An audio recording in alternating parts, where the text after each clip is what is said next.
Welcome to Washington Today on C-SPAN Radio for Tuesday, February 7th, 2023. President Joe Biden giving his second State of the Union address tonight before a joint session of Congress and his first address since Republicans gained control of the House of Representatives. The president expected to talk about the economy, the federal budget, and raising the debt ceiling, health care, immigration and border security, crime and police reform, Ukraine, China, and more.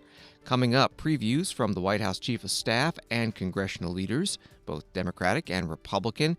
And we'll hear from Gallup's editor-in-chief about their new poll on the mood of the nation. And from the Arkansas Gazette Washington correspondent on the State of the Union Republican response be given by Arkansas Governor Sarah Huckabee Sanders.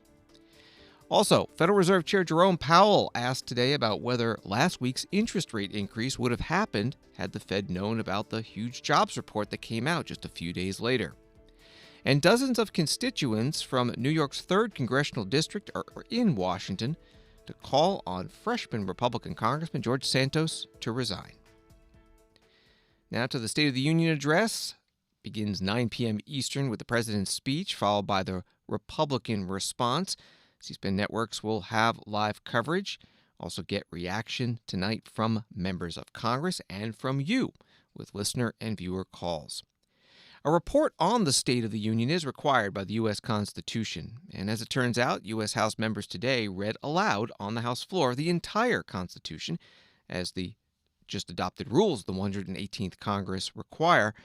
Congressman Russell Fry, Republican from South Carolina, read Article 2, Section 3, the State of the Union Clause. He shall from time to time give to the Congress information of the state of the Union, and recommend to their consideration such measures as he shall judge necessary and expedient.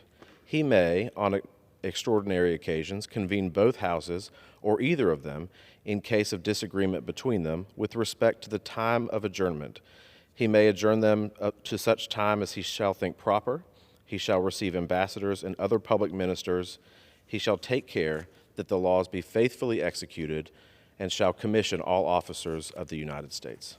Congressman Russell Fry, Republican from South Carolina, today on the House floor, part of a series of members reading the entire U.S. Constitution. Only Republicans taking part today. 6 years ago, they did the same thing, read the Constitution. Both parties participated. Associated Press writing that President Joe Biden is ready to offer a reassuring assessment of the nation's condition rather than roll out flashy policy proposals as he delivers his second State of the Union address on Tuesday night, seeking to overcome pessimism in the country and concerns about his own leadership.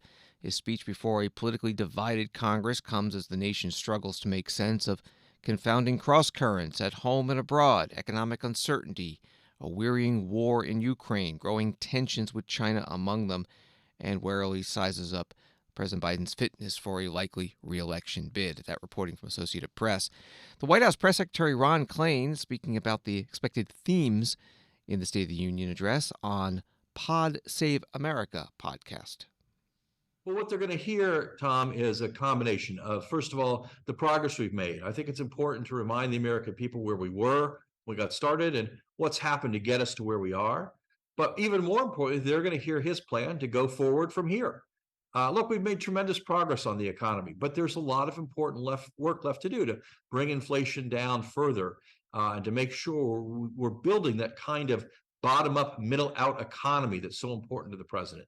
We've made progress restoring our alliances around the world. We've been managing the largest land war in Europe since the end of World War II. But we have a lot of progress to make there, more work to do there to combat Russian aggression and to make sure the Ukrainian people can be free. We have progress building a new clean energy economy for the future that's going to create hundreds of thousands of jobs here in America, combat climate change, make our air cleaner, make our water, everything healthier here in the U.S. But there's a lot of work left to do there to implement the Inflation Reduction Act, other measures that we passed along the way. So, and look, we've made even progress on health care. This is something we started when you and I worked together in the Obama administration with the Affordable Care Act. Since then, we passed additional measures. More Americans have health insurance today than any time in American history. We capped the price of insulin for people on Medicare at $35. We need to take that cap and make it true for everyone in the country, paying less than $35 on their insulin. Bring down the cost prescription drugs across the board. So you're going to hear the president update the country on the state of the union today, but also lay out his plans for how we can have an even better union a year or 2 years from now. White House Press Secretary Ron Klain on Pod Save America, a politically progressive podcast. Ron Klain is leaving his job as White House Press Secretary soon to be replaced by Jeff Zients. More from the Associated Press article on the State of the Union address.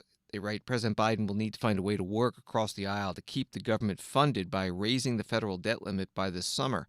The president has insisted that he won't negotiate on meeting the country's debt obligations. Republicans have been equally adamant that the president must make spending concessions. While hopes for large-scale bipartisanship are slim, President Biden was to reissue his 2022 appeal for Congress to get behind his unity agenda of actions to address the opioid epidemic, mental health, veterans' health, and fighting cancer. He was to announce new executive initiatives and call for lawmakers to act to support new measures to support cancer research, address housing needs and suicide among veterans, boost access to mental health care, and move to further crack down on deadly trafficking in fentanyl. Again, that reporting from Associated Press. House Republicans holding a news conference today talking about the State of the Union address. Here is the Majority Whip of the House, Tom Emmer, Republican from Minnesota. Tonight, we'll undoubtedly hear dizzying spin from Joe Biden as he attempts to tell the American people they're better off now than they were when he took office 2 years ago.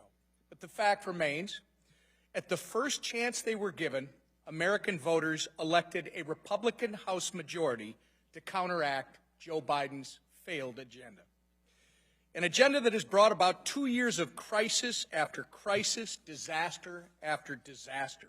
Tonight, Biden can try to gaslight on the economy and inflation. He can try to tell the American people they are not struggling financially.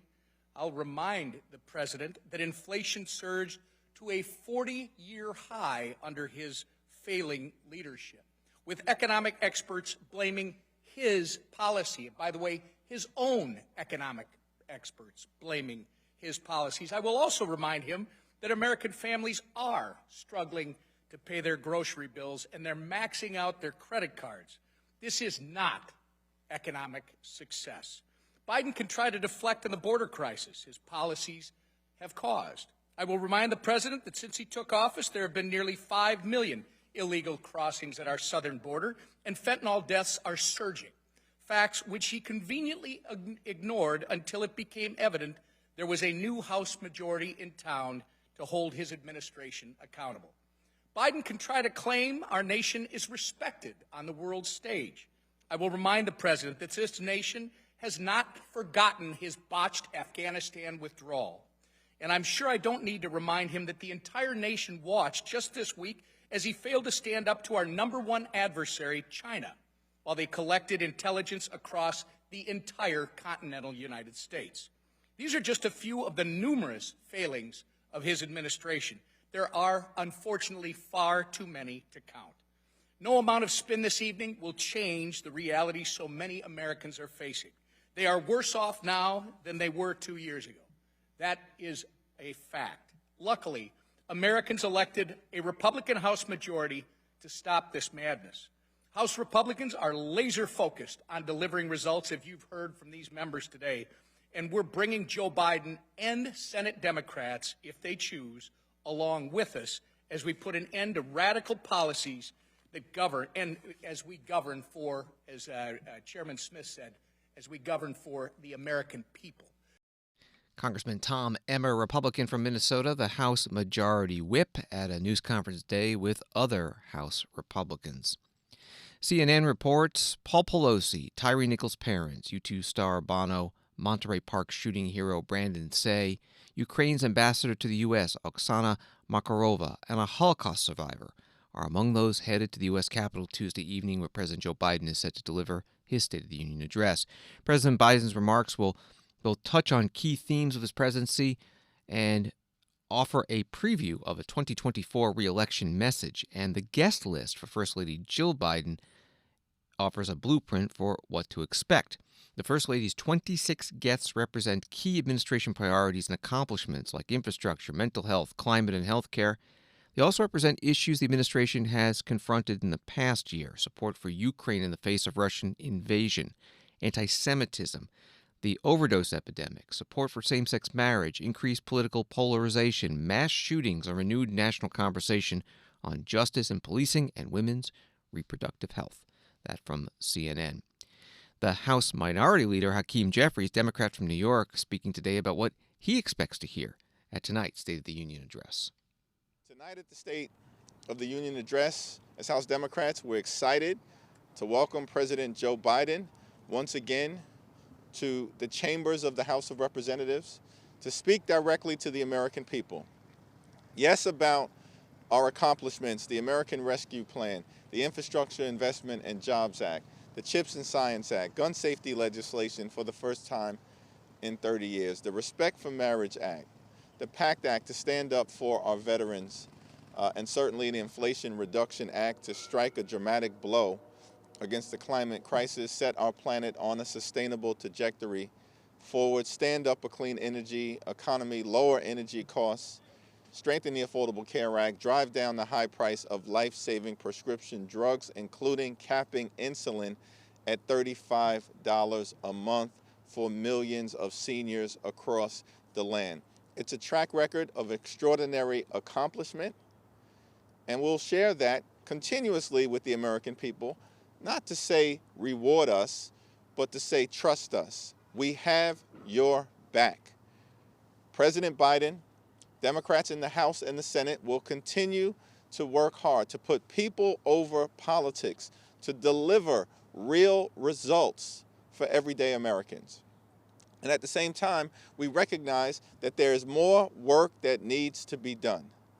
And it's my expectation that President Biden will thoroughly and thoughtfully lay that out for the American people.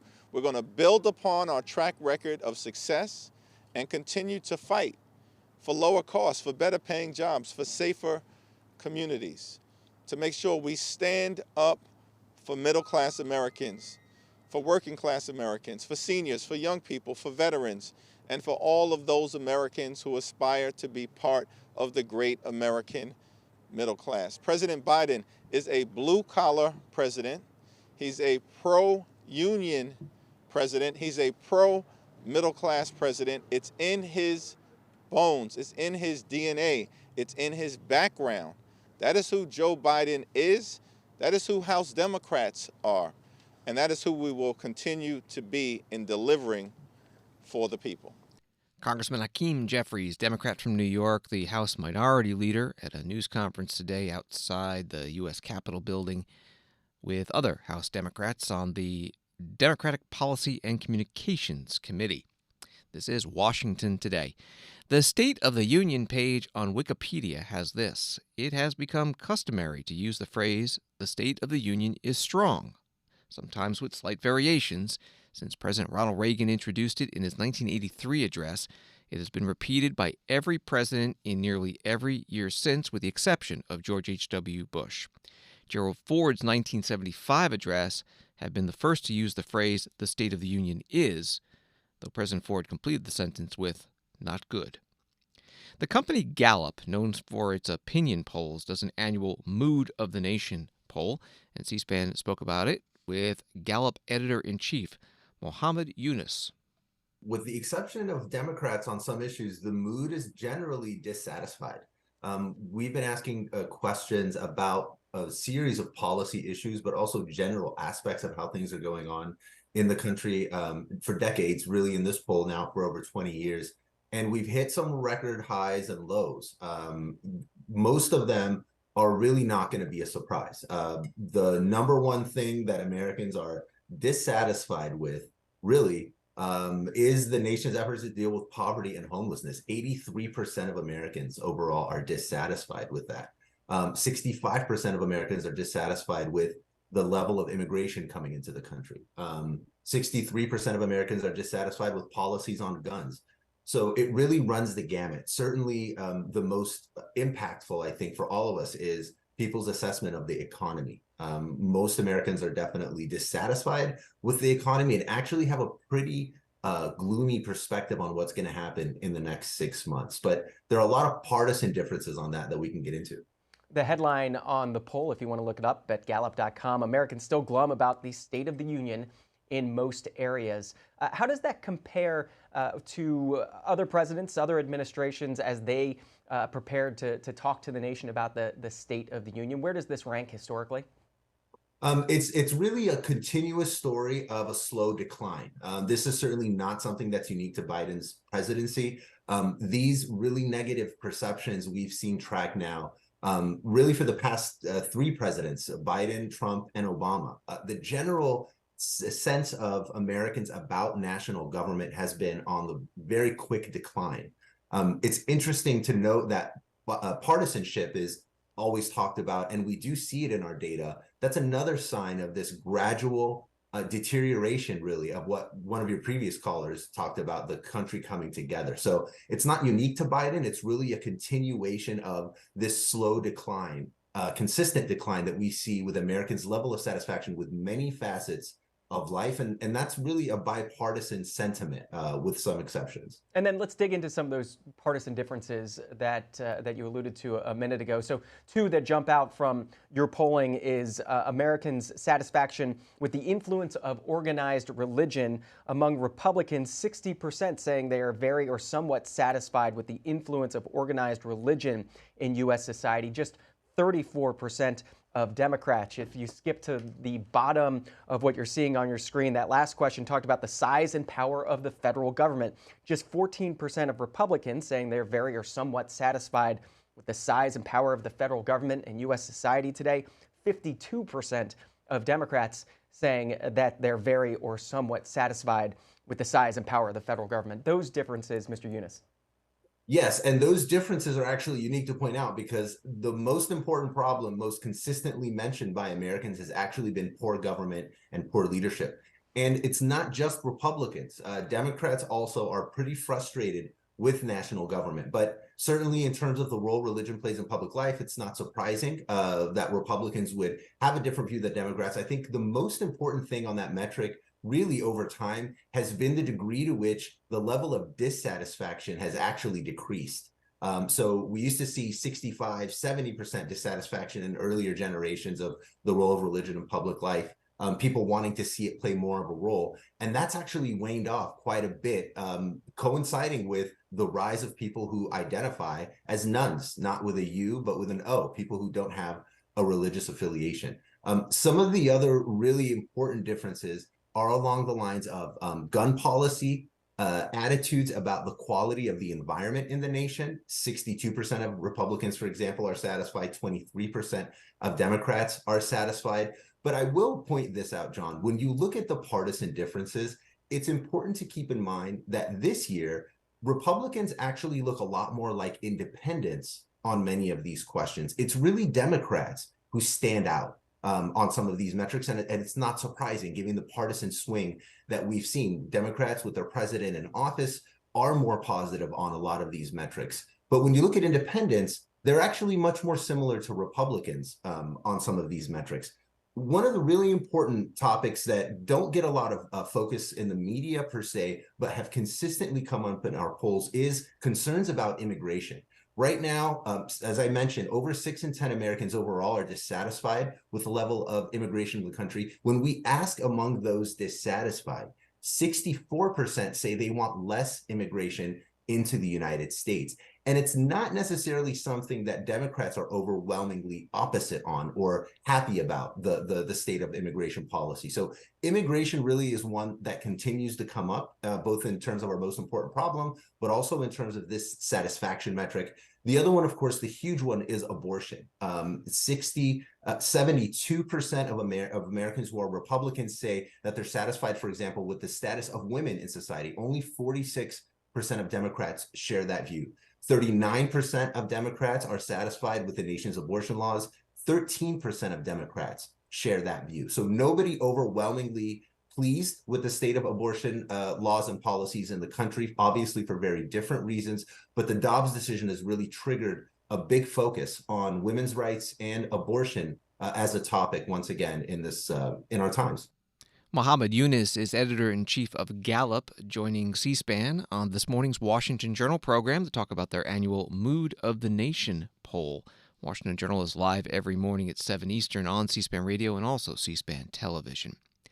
As mentioned earlier in this program, two of the guests in First Lady Jill Biden's box in the gallery of the House chamber during President Biden's State of the Union address tonight will be the mother and stepfather of Tyree Nichols, the man who died after being beaten by Memphis police officers after a traffic stop last month.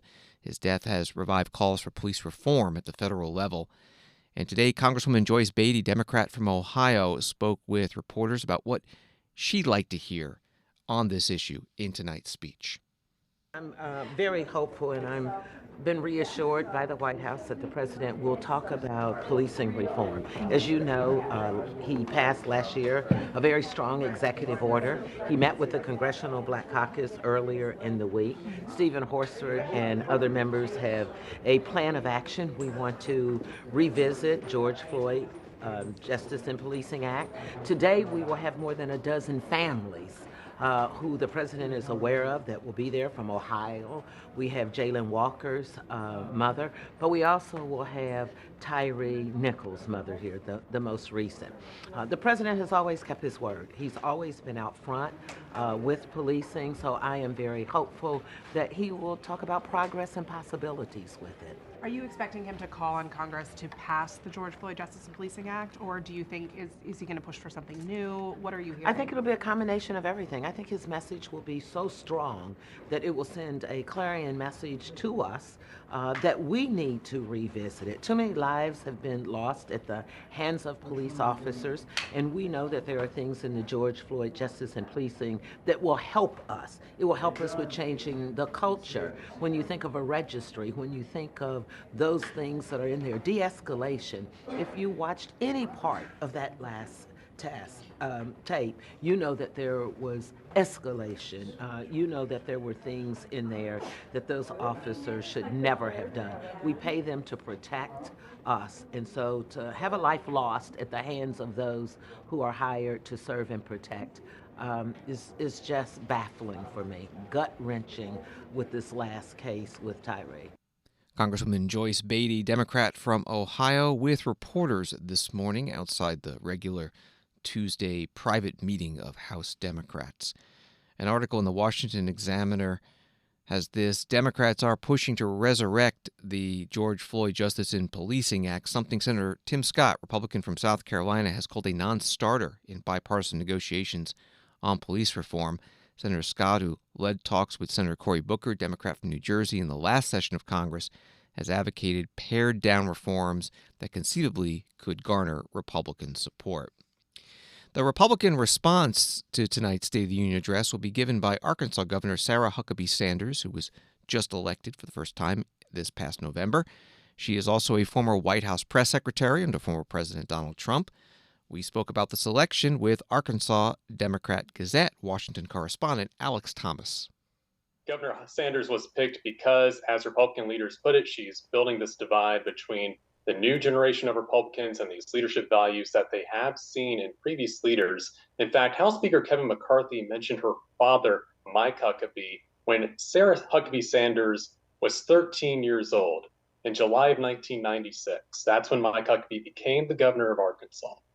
And this is a big idea and a big move for Republicans to really bridge the old party, relatively old, and then the new ideas that they want to see going forward. Senate Minority Leader Mitch McConnell calling Sanders part of this new wave of Republican leaders, Republican governors, this new generation that can really put forward new values and new ideas and put the country back on track, in their opinion. At 40 years old, the youngest governor in the nation, what has Governor Sanders said that she's going to talk about tonight? Right. So she really wants to put this new idea of optimism in comparison to the Biden administration, as well as Democrats who have been in power in Washington for the last 2 years. And keep in mind, John, she's only been in office for a month, but she has taken on some very conservative issues that conservatives are happy that she's addressing through executive action. She has banned the use of TikTok on state devices. She has prohibited the use of Latinx on state documents, and she has prevented the use and teaching of critical race theory, ideas that are very popular among conservatives, that have conservatives in Arkansas and across the country very interested in seeing what she can do over the continuation of her time in office. These opposition party responses to the president's State of the Union, often an afterthought. Has there been any talk or have you learned anything about how Governor Sanders or Republicans will try to make sure this doesn't kind of get lost in the mix here after the president's address? Right. So one thing we have to keep in mind is that this address does present an opportunity for leaders to make a statement, enter the national spotlight. In fact, in 1985, Bill Clinton helped give the Democratic response to Ronald Reagan's State of the Union address that year. So this is an opportunity for Governor Sanders and Republicans to utilize this speech, set a new course for the election of 2024, as well as the remainder of this Congress, because you do have the House that is Republican, and you do have some policy goals that they do want to address, even with the split Congress the way that it is. Alex Thomas is Washington correspondent with the Arkansas Democrat Gazette, joining C-SPAN on this morning's Washington Journal program. He mentioned Bill Clinton gave the State of the Union response, and then, of course, later he became president. He gave a State of the Union address.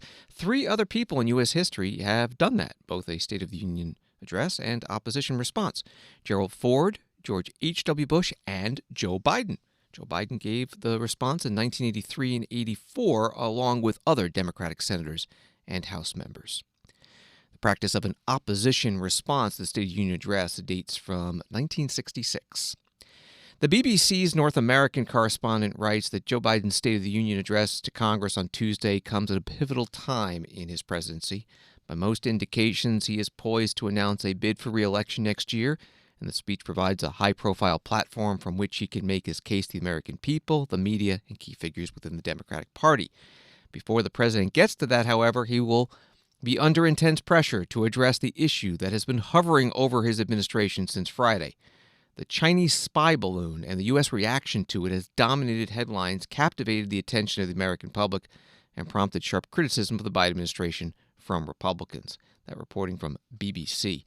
The U.S. House Majority Leader Steve Scalise, Republican from Louisiana, asked about it today by a reporter. And this is a national security threat that was a test. You know, and President Biden tried to call it a success that they shot the balloon down over the ocean. The problem is it was the wrong ocean they shot it down over.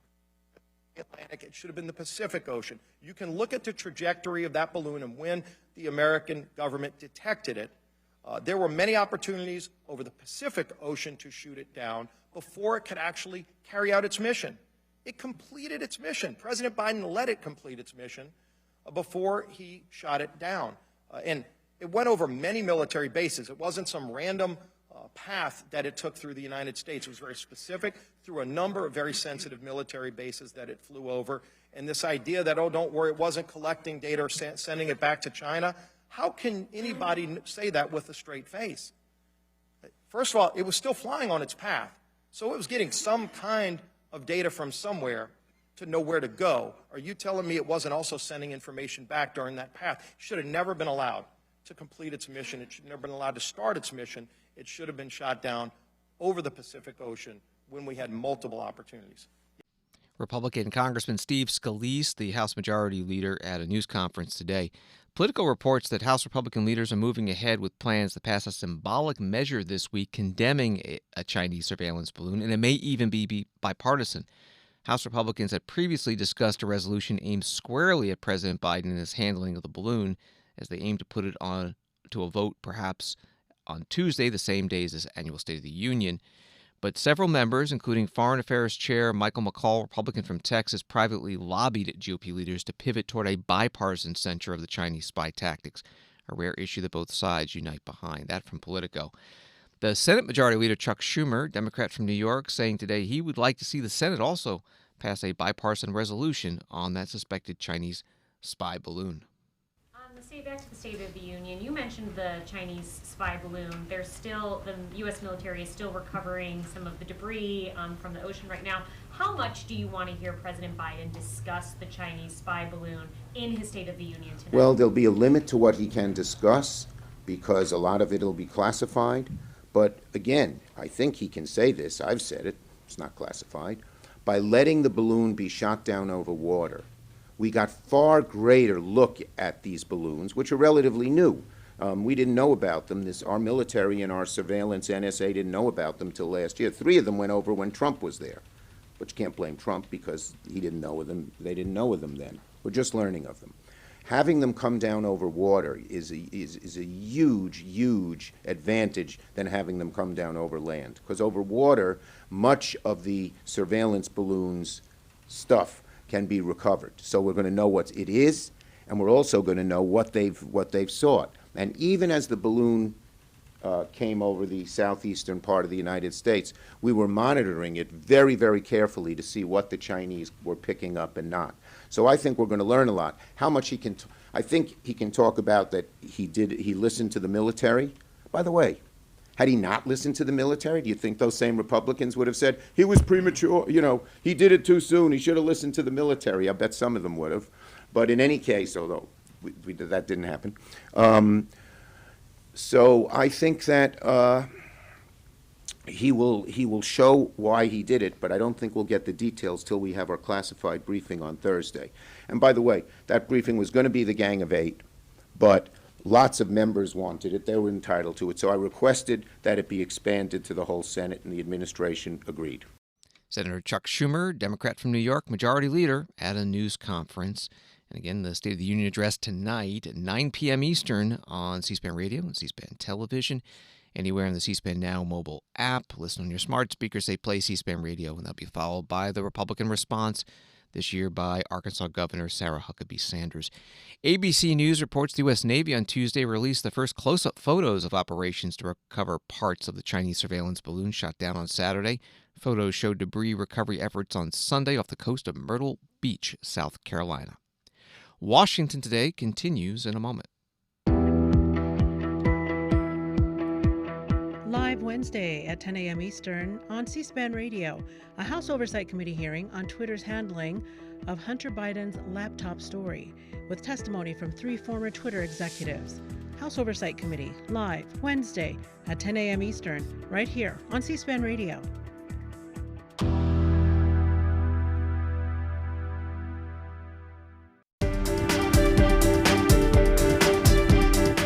Welcome back to Washington Today, available as a podcast, wherever you get your podcasts, and on the C-SPAN Now mobile app. A few more headlines. Labor Secretary Marty Walsh expected to leave his position soon to become head of the National Hockey League's Players Union. First of President Biden's cabinet secretaries to resign. Several news outlets citing anonymous sources reporting this move, including CNN and ESPN. President of Turkey announcing a 3-month state of emergency as the death toll from the powerful earthquake that struck southern Turkey and northwest Syria on Monday, now passing 7,000, with over 5,000 buildings collapsed. The number of dead likely to grow given the aftershocks and the freezing weather. Search teams and emergency aid from around the world, including the U.S., are pouring in.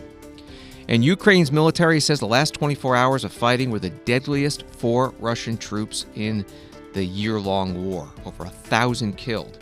Ukraine is preparing for a possible Russian offensive with that anniversary of the invasion just over 2 weeks away.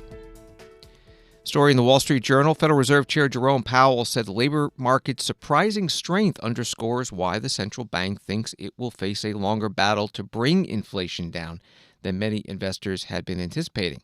A Labor Department report Friday that showed hiring accelerated in January was, according to Mr. Powell, certainly stronger than anyone I know expected.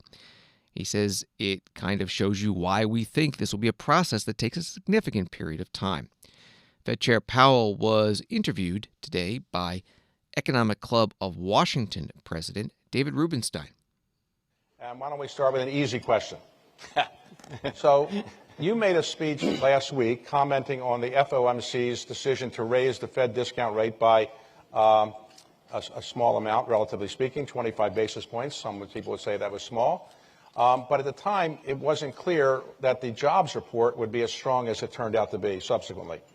Had you known that the jobs report was going to be as strong, would you have done 25 basis points or something different?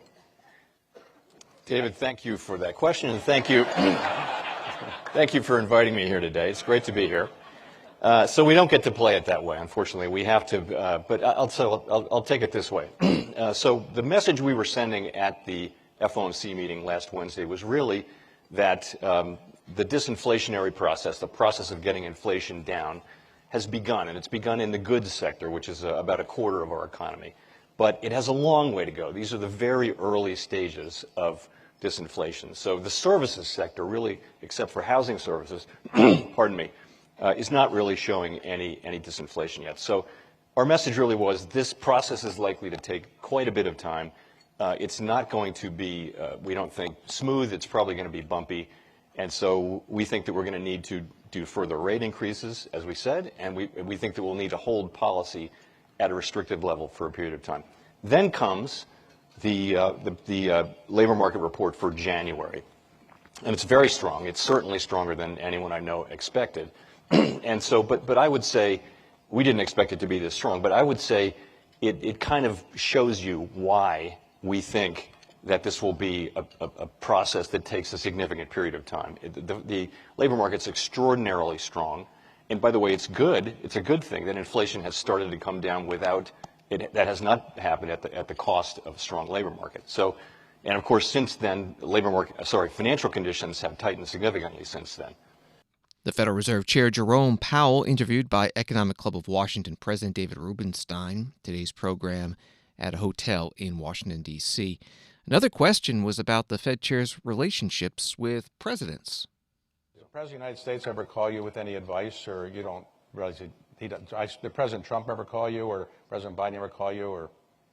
Well, I think it's a matter of public record that President Trump did used to call me from time to time. Okay. What did he call you?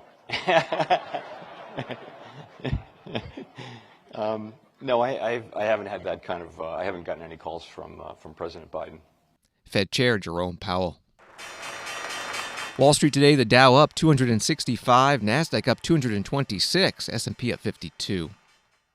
Airline safety, the subject of today's House Transportation and Infrastructure Committee hearing. Congressman Brian Babin, Republican from Texas, questioning the FAA Acting Associate Administrator for Aviation Safety, David Bolter, about what can be done to prevent incidents like the near miss this past weekend in his district between a Southwest Airlines plane with passengers and a FedEx cargo plane when there was heavy fog in the area. I'm thrilled to hear everyone highlight the successes of the past decade in terms of safety. And many of you and your organization should be celebrated just for that. However, there's a lot of room for improvement. An example is just 3 days ago in my great state of Texas, at Austin Bergstrom International Airport, two planes were less than 100 feet away from a catastrophic collision that would have put more than 130 people's lives at risk. And that's unacceptable. As many of you stated, we can't take our eye off the ball. We've got to work together. We got to keep getting better. We have to continue to innovate and improve. And I want to applaud all of you for being here to be a part of that process with this committee. But from my perspective, recent disruptions and groundings appear to be due in large part to reliance on outdated technology and systems, some of which are built on software that is decades old, like the NOTAM system. The commercial connected aviation systems sector has made major strides in leveraging the latest in cloud computing, predictive analytics, and interlinked systems. These, aligned with all of the current cyber standards, offer reliable and stable solutions to government and to industry. It's striking to see that the failure to use or partner with the right software and service providers could directly result in a disruptive impact on our passengers, the airlines themselves, and shaking public confidence in our air operations. There are a number of examples of commercial connected software providers that have emerged over the last decade or so, but Houston is home to FlightAware, owned by Collins Aerospace's Connected Aviation Solutions business, which provides real-time data and services to airlines, airports, and the government that would provide substantial benefit to the FAA and to operators. Other types of software include advanced flight profile optimization to help optimize flight paths based on real-time weather and traffic data to optimize routes, as well as new traffic management software systems that benefit from the innovative software advancements. So, Acting Director Bolter, thank you for being here. These questions are for you. How do we use this upcoming FAA reauthorization to accelerate the migration from outdated legacy software systems that are used by the FAA and industry to the best solutions available to date? And is this a matter of providing direction or other obstacles? Are there other obstacles, rather? Sir, I think we all have the same interest that these systems be state-of-the-art. My area in aviation safety does not own the air traffic systems, but we can certainly have our air traffic folks come in and brief you on their plans going forward on all those you talked about are all air traffic systems. And we have as a safety organization, it's important that technology continue to improve. Okay. Then how do we support greater use of commercial data services by the FAA, either as a replacement or a complement to current legacy systems? Again, sir, I don't want to speak for the air traffic organization on how to do that. I know that in my previous job as running the agency's airplanes, we did use commercial services in that. But you're talking about using those same commercial services maybe into the air traffic system.